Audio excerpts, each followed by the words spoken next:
Kenya is the country of my father, and I feel a deep connection there.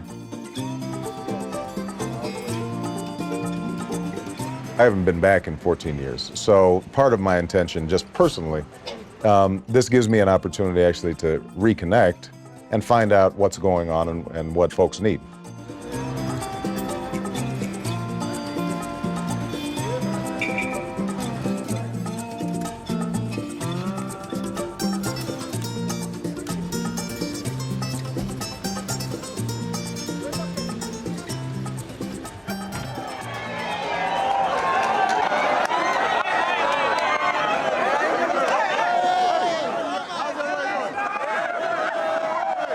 People who live not just in Africa, but in a lot of countries outside of the United States have an unrealistic expectation of what the United States is like, and certainly what people in my position as a U.S. Senator can do.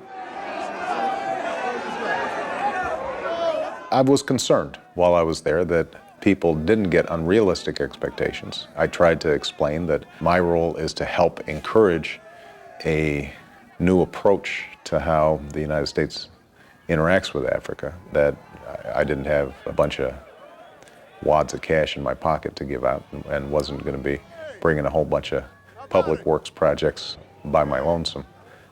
His coming here will boost the image of Africans in Europe and world over. People will not just see us as beggars in Europe, but we have not only the physical potentiality, but the mind potentiality, but the brain potentiality. So his coming here is a message, not only to us, it's an inspiration, but to the entire world. The best thing is that he is a Kenyan and he came back home.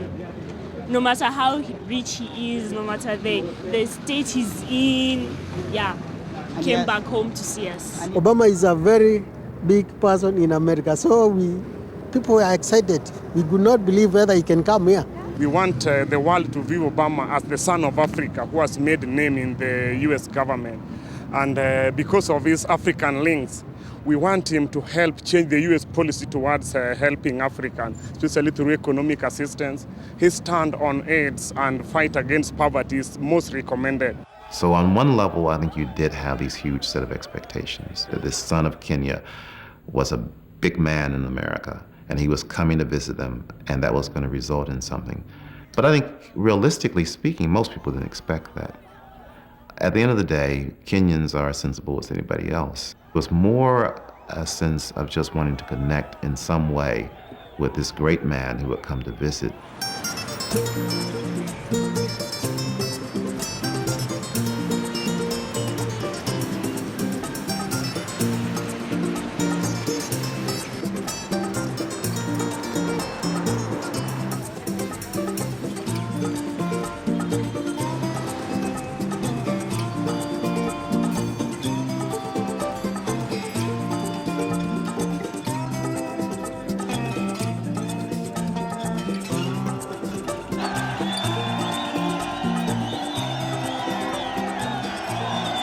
The first time that I came to Kenya was in 1987. And my sister, Auma, was actually teaching here at the university that year. And so I came to stay with her for a month. He needed to find out where he was from, find out about his family, and more importantly, he needed to find out about his father. And I was the link for that because I was in contact with all the different parts of our family. I learned how my father had grown up in a tiny village called Alego. And I began to understand and appreciate the distance he had traveled. From being a boy herding goats to a student at the University of Hawaii and then to Harvard University to the respected economist that he was upon his return to Kenya. In many ways, he embodied the new Africa of the early 60s. And when my father came back, the pressures were enormous and the expectations were really great. And it was too much because he couldn't cope with it because we have so many people who call themselves family. But he had to deal with it at the same time still trying to maintain the cultural balance. And I think he failed. He didn't succeed in being able to move the family forward because he was one person trying to look after hundreds.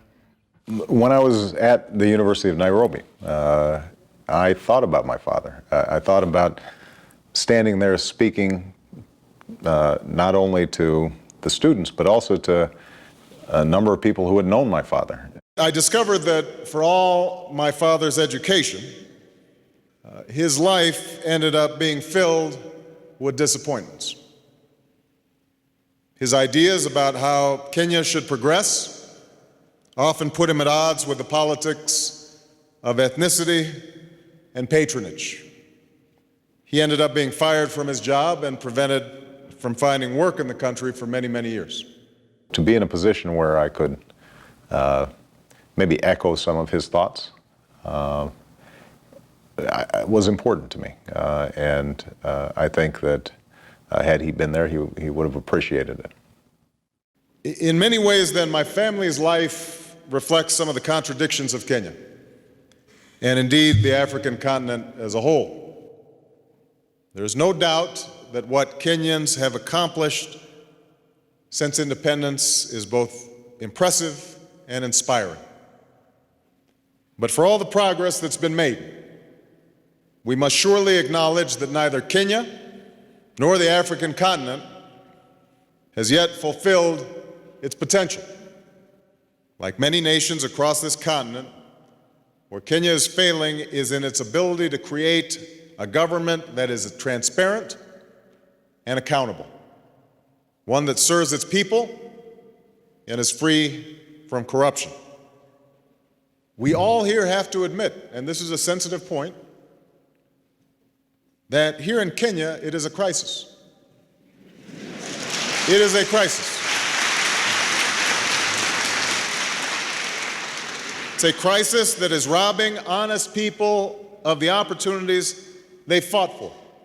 Corruption erodes the state from the inside out, sickening the justice system until there's no justice to be found, poisoning the police forces until their presence becomes a source of insecurity rather than a source of security.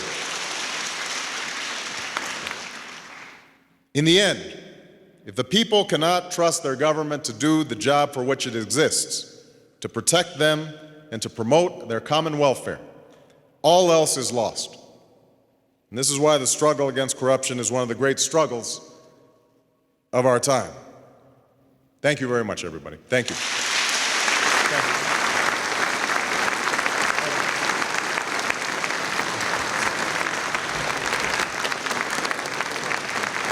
Thank you very much, everyone. Thank you. All these young people have a lot of hope in this country. They are proud to be Kenyans, and they don't have to be told to be proud to be Kenyans. We want good governance, we want justice, we want fairness, we want fair distribution of resources. It's also noticed that there is corruption. Okay, to that level, we actually could notice it, then people should now take charge. But it is a person who comes and works and it identifies with the local people. I think that is something worth recognizing and appreciating. I think it was an important speech, and I don't doubt it was calculated in some sense. This is an issue that he had to know was going to play well to audiences abroad, and that was also going to play well to many audiences within Kenya. It helped him to establish credibility, which is, I think, the point of that whole Africa trip.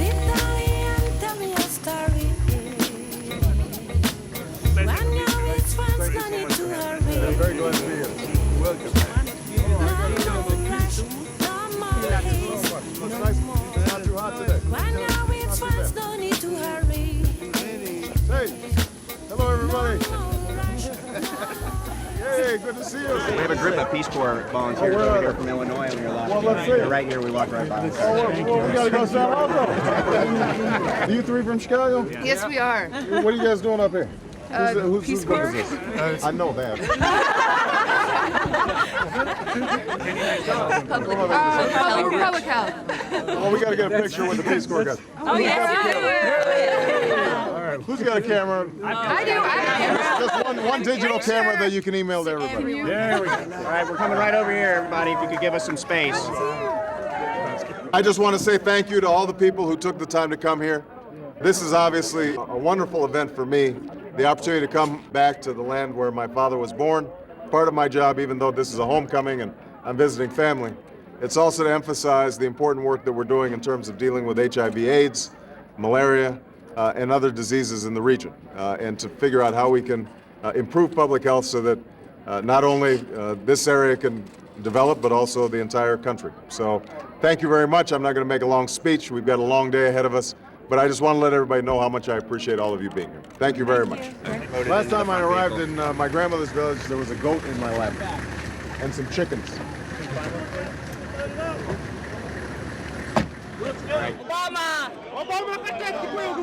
You know, it was a little surreal. The last time I had gone was with my sister and other relatives. We had taken a train up and then a bus. Nobody knew who I was, and I could spend a lot of time just wandering around. This time, obviously, it was a pretty big production, and much bigger than I expected. I didn't realize the degree to which my election in the United States had prompted that much interest. In Kisumu, I expected the crowd, but I didn't expect the attention to be that great nationally. Because, I mean, he's on the national news more than the president is at the moment, which is amazing. And he's just become so big because you get the feeling that everybody just wants to be with him and be near him.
Part of the message that I have today is that the United States needs to be a partner with all of Kenya and listen to the people of Kenya to find out what it is that they need in order to make sure that every child has opportunity.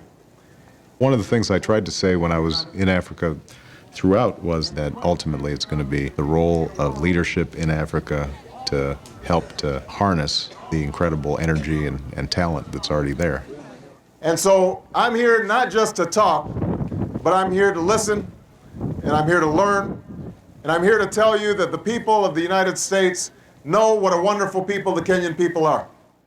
Watch this. You know what we're going to do? We're going to go in the house.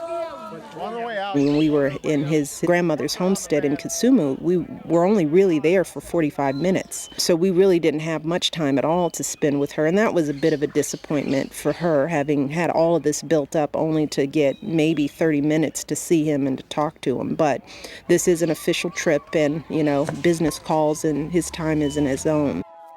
There wasn't much room for family visitation because we had CNN and you guys, a lot of cameras roaming around.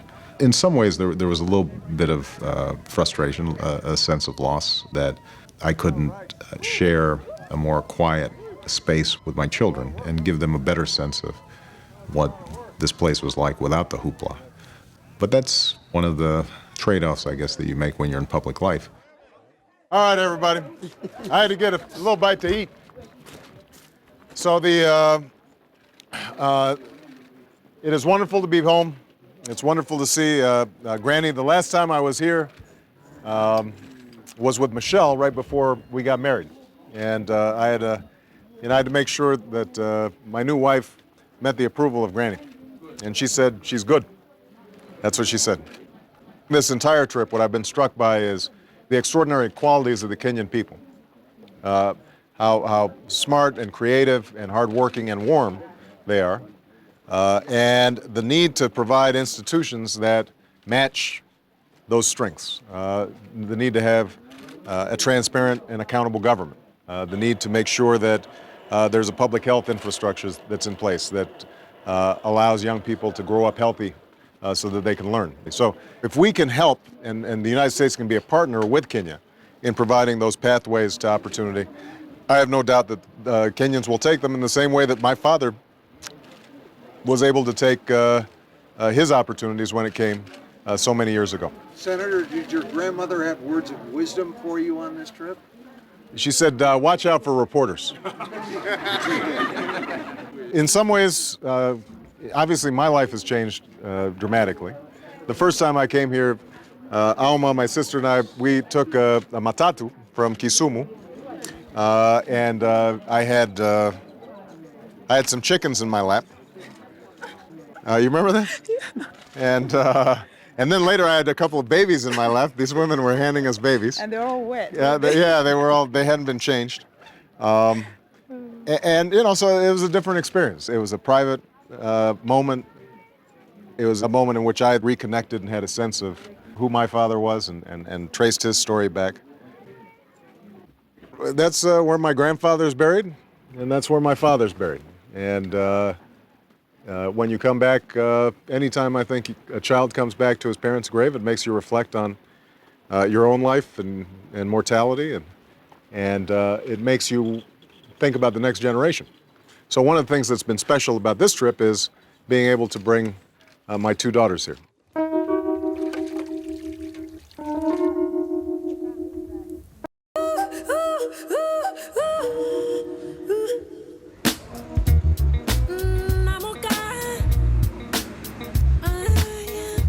The Center for Disease Control said to us, we've got these mobile AIDS trucks, but it's hard sometimes to steer people there. And so they made the suggestion of taking of an AIDS test. And Michelle and I readily agreed.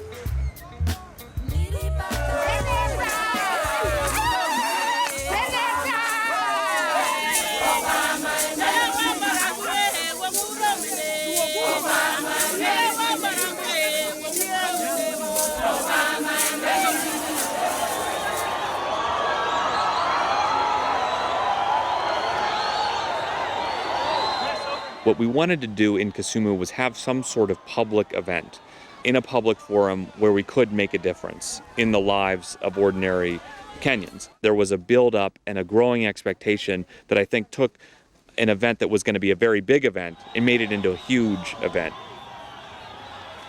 It was completely overwhelming. I mean, it's hard to describe unless you were there to see hundreds and hundreds and thousands of people just lining the streets of this very small town, cheering this man, my husband. It's sort of like, do you know him? But it was very powerful.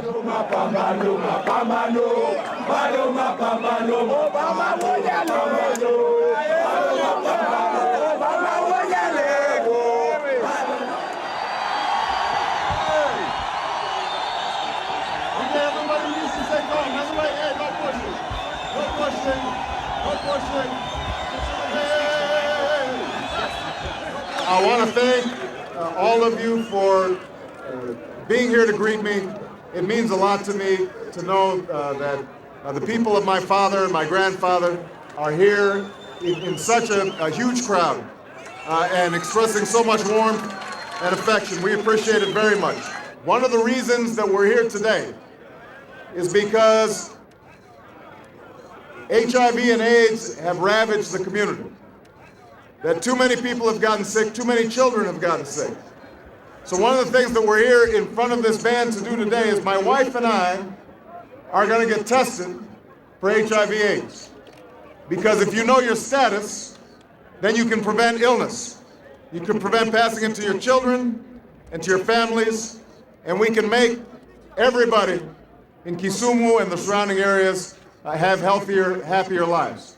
So I just want everybody to remember that if a U.S. Senator from the United States can get tested and his wife can get tested, then everybody in this crowd can get tested. Senator Obama's taking tests here is such a great encouragement to the population, and particularly to men who are not coming forward for tests very often.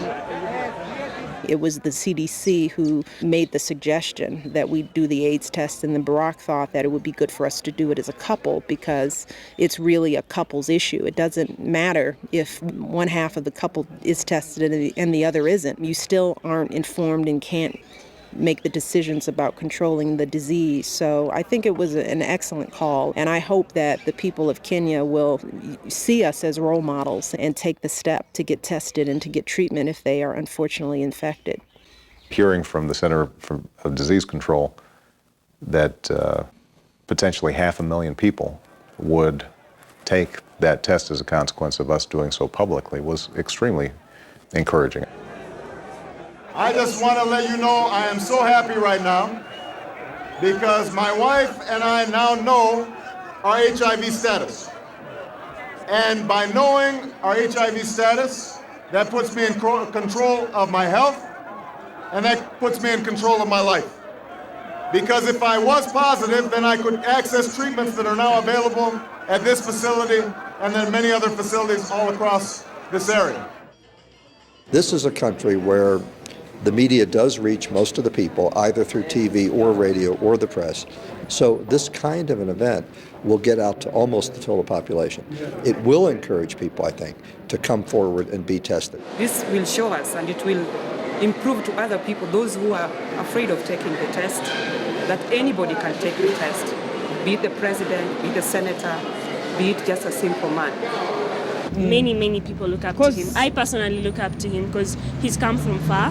So I personally would like to take an AIDS test because he has done the same. Because like myself, I haven't tested.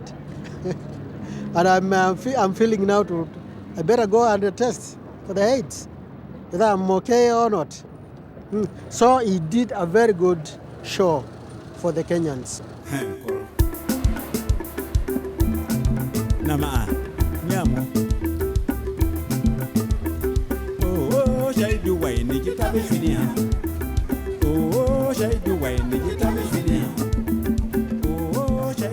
You can't describe Kibera to the average American. I mean, you would have to see it.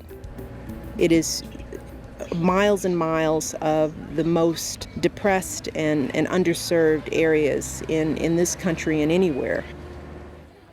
And to walk through those streets, those narrow, muddy, unpaved roads with the horses and the cars and, just a crush of people where in any other situation you'd be frightened. But for us, we felt supported and safe because you knew that the people there were just there to lift us up. The first 2 times I went to Kenya, I wandered through Kibera, nobody knew who I was. My sister, Auma, had this old beat-up VW Bug, and it would break down about every 300 miles. And she had an open-air mechanic who lived in Kibera, and so we'd have to putt over into Kibera and spend the day wandering around while the car was getting fixed. I remember that experience because I didn't know where I was going. We just walked into this neighborhood and I thought, people are living like this. This was a whole different way of seeing Kibera for us, the police escorts and the speeches and the crowds. And it's an interesting juxtaposition to have had that experience compared to the one that we had.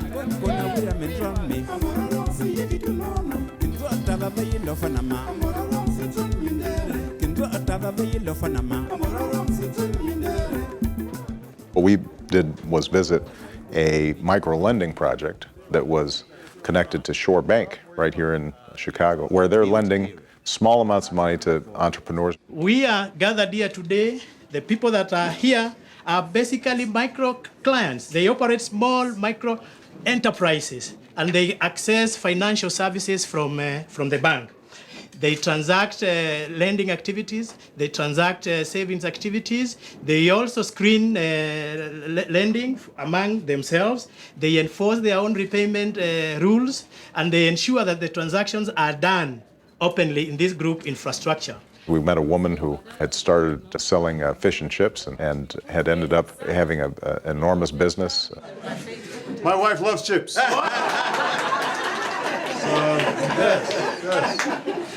good business. It's a good business. Another gentleman who helped send his younger brother to college as a consequence. You hear stories like that, and you're reminded that what's missing for a lot of these folks is not good ideas or a powerful work ethic, but what's missing is access to capital. For most people, hope is actually in how you can propel the people that come after you out of the poverty situation. Your children, your brothers. Children, your brothers, and everything. So you may see people staying in the same situation over a long time, but what they do is actually invest in their family. That's where hope is, and that's the importance of this thing. I think that ties America and Kenya together very closely, because the history of America has been upward mobility, each generation investing in the next generation. Right. So they improve their station, they improve their situation. I still was struck by the incredible entrepreneurship that takes place in Kibera, the informal economy that's developed in this massive slum. That's not untypical for Africa.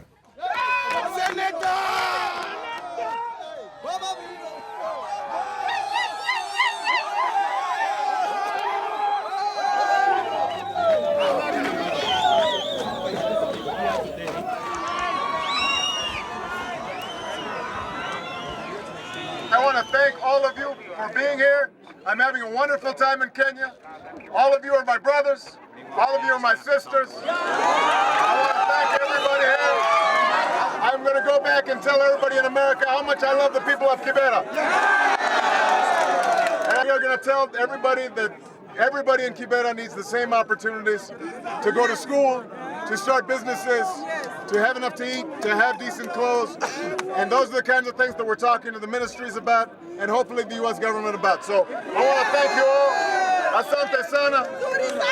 We're going to have to get going this time, but I promise you I'll come back next time again. Thank you, everybody. Thank you. We think, it's important to go where most leaders won't go. By Barack going to Kibera, we also saw the Minister of Health. She came. And, I'd be very interested in how many times she's been to Kibera. But again, with him coming, it kind of forces her to come as well and to be a part of that community. So it's a good way to leverage your visibility on behalf of average Kenyans and not just the dignitaries. The government might also think about the area and try to uplift. Maybe Obama will help us to uplift that area, upgrade the place, and the people from Kibera might benefit. It was so touching that he showed himself to be that loving, that he can mix with everybody. If the whole world can be like, maybe all the leaders could be like Obama, that everybody is friendly to people like that, that could have been a very good thing. It's a very good sign. I think people feel neglected, and people feel like nobody's listening to them, and people feel that those in power don't care. And I don't think that's just here in Kenya, that's in the States. Maybe part of the reason people are reacting the way they are is because they don't feel connected enough with the decisions that are having a big impact on their lives. And so when I show up, they see me as a possible connection, as somebody who is on television or in the newspapers, but he's here now and maybe he's listening to me.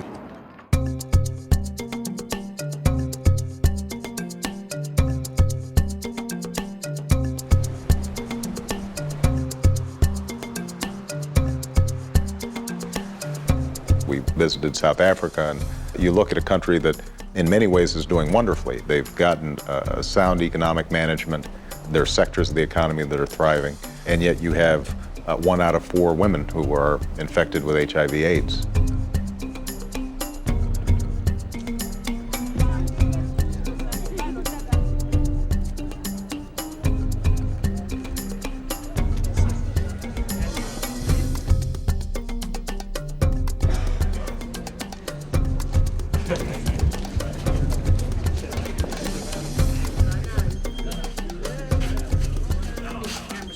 You've got statistics showing that currently 16-year-olds, half of them won't make it to their 60th birthday because of HIV/AIDS. We wanted to talk about how could public health infrastructure be built, what works, what doesn't, and try to help to shape then U.S. foreign policy to reflect that knowledge. Who sets the price? I know there's HIV all over, but are there people from there doing the same to people? Well, you know what's interesting in the United States is that the overall AIDS rate is not anywhere near what it is in South Africa. But if you just look at just the low income, the poor black neighborhoods, then in some cases it's similar. And it's the same situation, misinformation, young people especially, right? They don't have good information about how to practice safe sex. My question to you is, what is it that your country can do to help us to get the Minister of Health to get fired or to actually step down? It's not my country's job or my job to decide who should be the official for another government. That's not appropriate role for me to take or for me to play. What I can do is say what I think all of us, whether in the United States or South Africa, all leaders, I think, have a responsibility to speak honestly and clearly about these issues. South Africa's AIDS policy, at least up until very recently, has been very troubling. It's been based not on science, but oftentimes on superstition and I think an unwillingness to confront the severity of the problem. We had a Minister of Health who was prescribing garlic and lemon and beetroot as a solution to the AIDS problem. I think that was something that I needed to speak out on. On the treatment side, I think that the information being provided by the Minister of Health is not accurate. It's not scientifically correct. That's not an issue of Western science versus African science. It's just science, and it's not right. Well, he's right. He is right, and we wish that more politicians were honest. We wish that Kofi Annan, when he addressed our parliament, said the same thing and didn't leave it to his special envoy. We hope that Peter Piot will say it publicly. We hope that Tony Blair will say it publicly. Above all, we hope that the African Union will say it publicly. I don't think it would have been credible for Obama to not criticize the Mbeki government's policy as regards AIDS in South Africa. It's been a disastrous and absolutely stupid policy. If he's going to have credibility at all as a politician, he had to make that statement in South Africa. Criticizing African government's policies on AIDS and on corruption is a delicate issue. The whole purpose of engaging on these issues is to push change and to get results. Because at the end of the day, even if the U.S. foreign policies are better, if the domestic houses are not in order in these countries, they will not be in a position to take advantage of a more intelligent, more thoughtful U.S. foreign policy.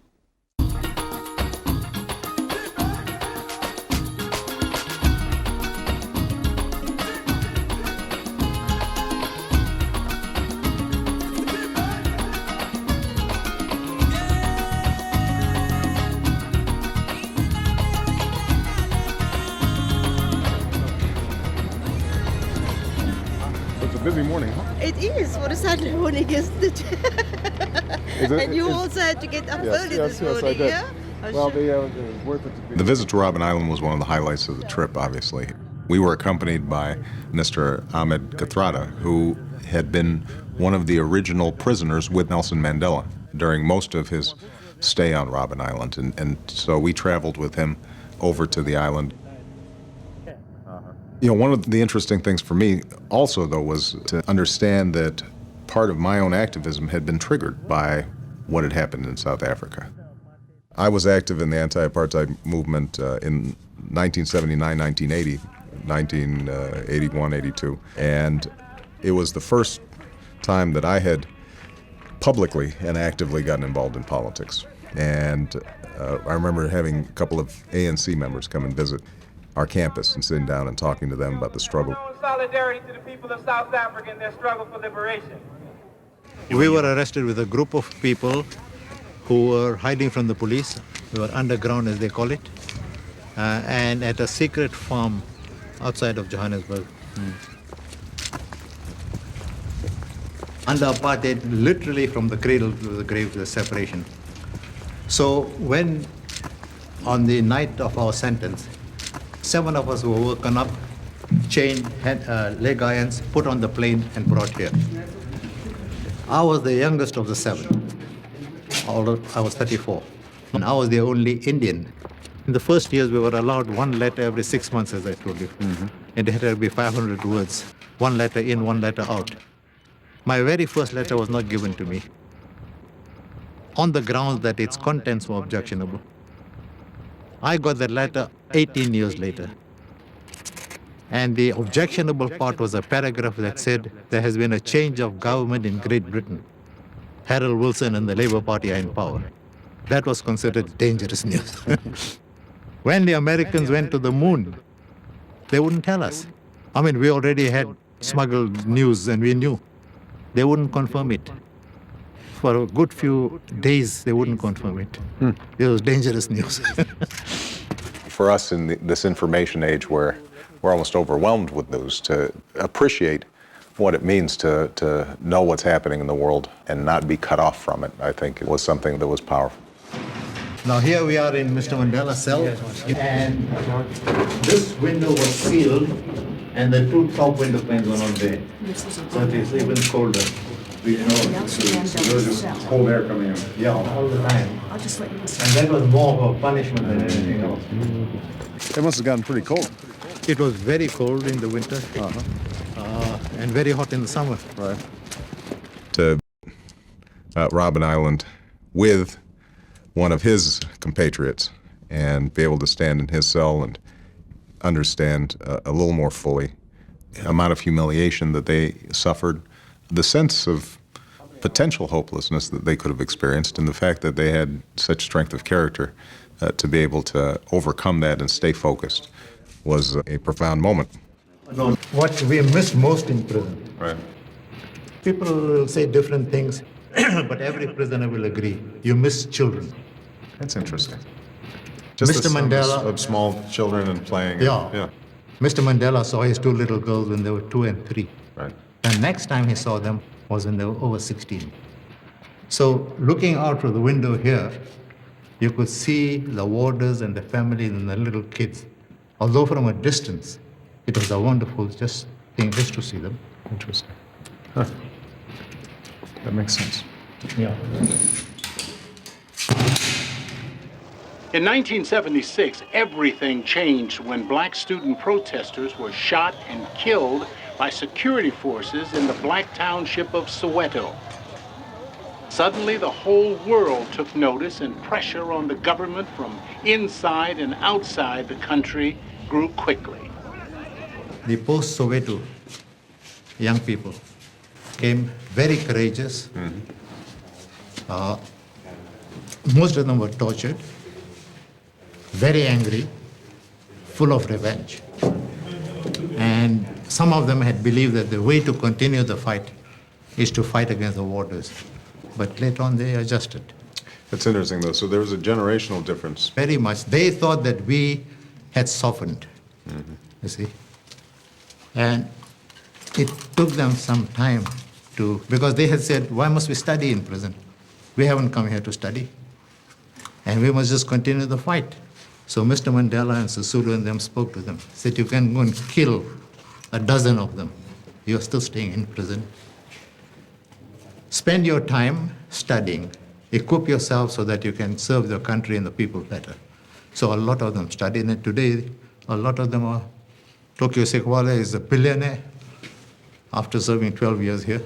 Mandela gave some good advice. Yes, oh yes. So there are many former Robben Islanders studied under adverse conditions and are doing very well. Yeah, I think we're gonna have to explain that to some kids back home. But this is generally the work that you were doing right here. Yeah, for 6 months we did this work. Right. This is when you first arrived. That's right. Breaking big stones into gravel into eventually. gravel size, yeah. Right.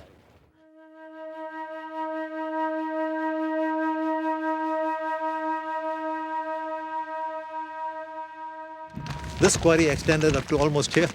We dug all this in. All this in the... And whenever we managed to get in smuggled news, this was the place to because we were allowed to talk, you see. Right. And we were allowed to move from one group to another. Right. We stayed here for 13 years. The amount of discipline and focus and calm in the midst of these extraordinarily difficult times was unbelievably inspiring, and I think humbled me as somebody who does politics here in the United States, and we're worrying about a couple of negative ads on TV. This puts it in perspective that there are people around the world who are struggling in much more desperate circumstances for freedom and justice and things that we take for granted.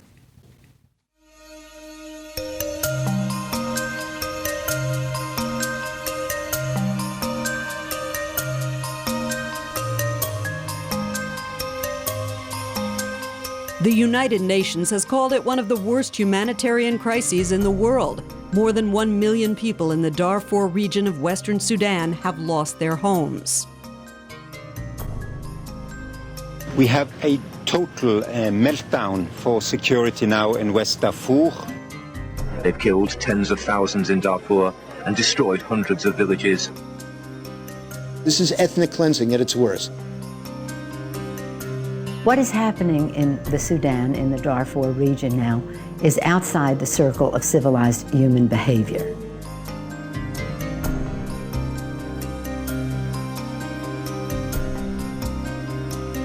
I've been very active on Darfur and the problem of the slow-rolling genocide that's taking place there. We wanted to make sure that we focused on that during our visit to Africa. So we went to one of the refugee camps right on the border of Sudan in Chad. The governor of Wadi Fira is very pleased that you took the time to actually come to Chad from your long voyage across Africa. Well, this is a very important situation, not only for the governor and his people, but also for the entire region. We've arrived in Gureda, eastern Chad, where Darfurian refugees have been housed for a couple years now. We're hoping that Senator Obama will gain a better appreciation of the constraints we're dealing with here on many levels, particularly logistic. It's a very rugged terrain, difficult place to support any kind of human existence. So to have this added burden of several 100,000 Sudanese refugees living in dry lands that can barely support Chadian populations is a great difficulty for us. Driving in was the most illustrative part. I mean, it's almost biblical with the donkeys and the camels and the stone huts and the surrounding areas. This could be, without the cars, 2,000 years ago. And it's very interesting that even despite that, they are invariably getting international news in some places and getting international analysis because they seem to have a very good understanding of what's going on.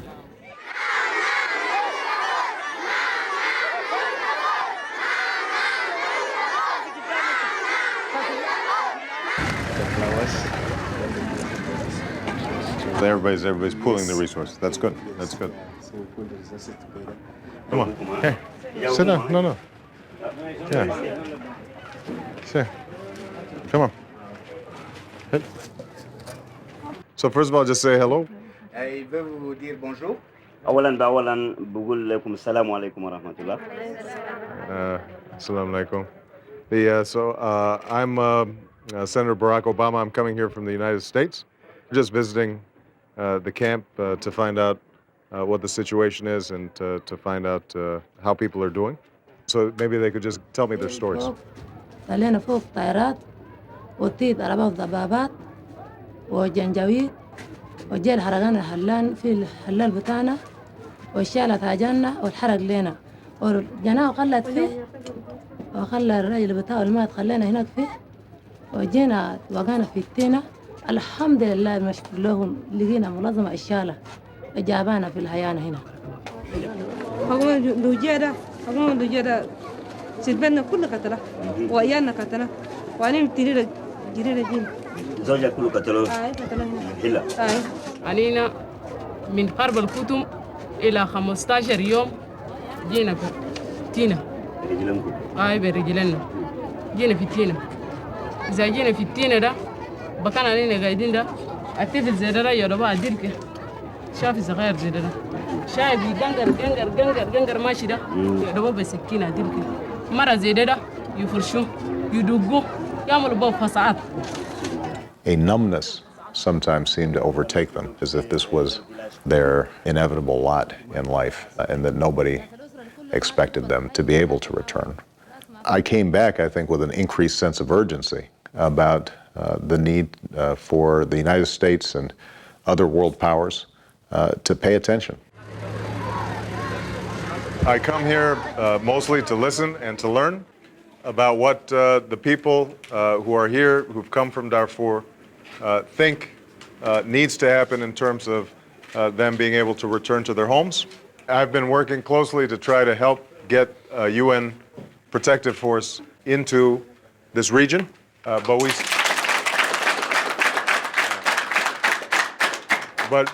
we still have more work to do, and so it's helpful for me when I hear stories from the people here for me to be able to take this back when I go to the United States in my work.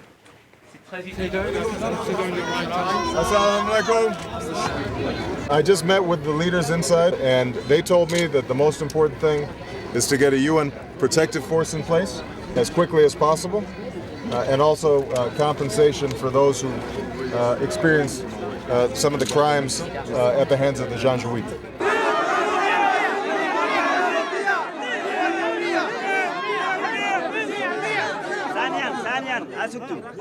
When I go back to the United States, I am going to report back on what I've been told here. And as you can see, we also have media here, so they are going to be reporting directly on what you've told the world in terms of getting a UN protective force here as quickly as possible. I only have a very little time left, so if there's one or two people who want to make a comment, now's the time to do so. Okay. First of all, we need peace in all of Darfur. We want to go our home peacefully. Let me just say, I appreciate everybody taking the time to talk to me. I'm going to be working hard when I get back to the United States. The people of Darfur who are here in Chad are not going to be forgotten. There are many people in America who care very much about being able to make sure that you can return home. And I'm going to be working with them to see what we can do to bring this UN protective force here as quickly as possible.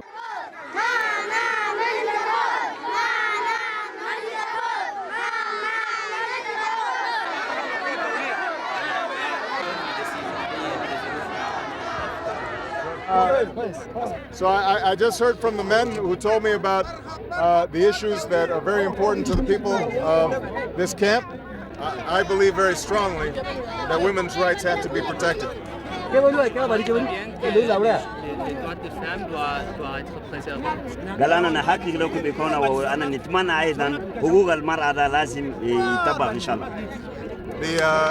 And I think it's very important that even when the UN protective force is put in place, that women are protected from violence of the sort that has happened in the past. The camp is so interesting because they want American leadership in Darfur.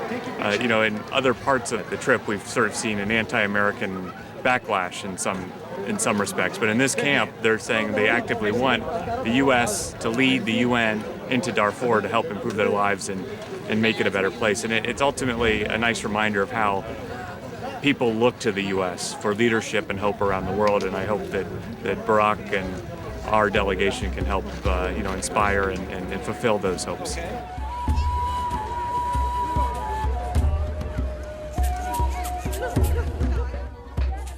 The United States has a stake for national security reasons as well as humanitarian reasons in stabilizing this region. One of the running themes as I traveled throughout North Africa was the sense that these ungoverned spaces end up being a place where terrorism can take root, where large numbers of refugees and weapons and disease can be a volatile mix that eventually can have an impact on us, and that the world is shrinking to the point where we now have to actively engage in stabilizing these regions. If we don't, we do so at our own peril.